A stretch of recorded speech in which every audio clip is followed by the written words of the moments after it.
નમસ્કાર મિત્રો સ્વાગત છે તમારું અમારી યુટ્યુબ ચેનલમાં। મિત્રો અત્યારે સૌથી મોટા અને દુઃખના સમાચાર સામે આવી રહ્યા છે। ભાજપના નેતાનું મૃત્યુ થયું છે। જી હા દોસ્તો, સુશીલ મોદી પંચમહાભૂતમાં વિલીન થયા છે। જેપી નડ્ડા સહિત ભાજપના નેતાઓએ શ્રદ્ધાંજલિ આપી હતી। રાજકીય સન્માન સાથે વિદાય આપવામાં આવી હતી। બિહારના પૂર્વ ડેપ્યુટી સીએમ સુશીલ મોદી પંચમહાભૂતમાં વિલીન થયા છે। મંગળવારે મોડી સાંજે પટનામાં તેમને રાજકીય સન્માન સાથે અંતિમ વિદાય આપવામાં આવી હતી। મંગળવારે બપોરે લગભગ 2:20 સુશીલ મોદીના પાર્થિવ દેહને દિલ્હીથી પટના એરપોર્ટ ઉપર લાવવામાં આવ્યો હતો।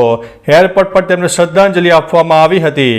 અંતિમ દર્શન માટે પાર્થિવ દેહને ફૂલોથી શણગારેલી પોલીસ વાનમાં તેમના ઘરે લઈ જવામાં આવ્યો હતો।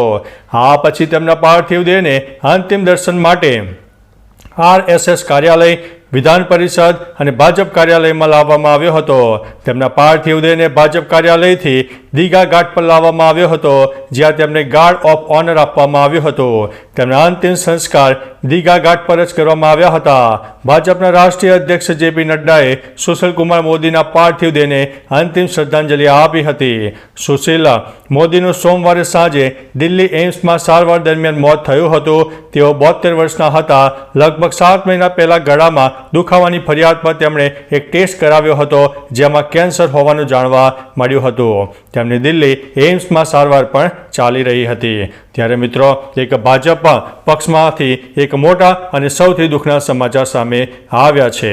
તો ચાલો મિત્રો, ફરીથી દેશ અને દુનિયાના સુપરફાસ્ટ સમાચાર લઈને મળતા રહીશો। ત્યાં સુધી અમને રજા આપશો। નમસ્તે।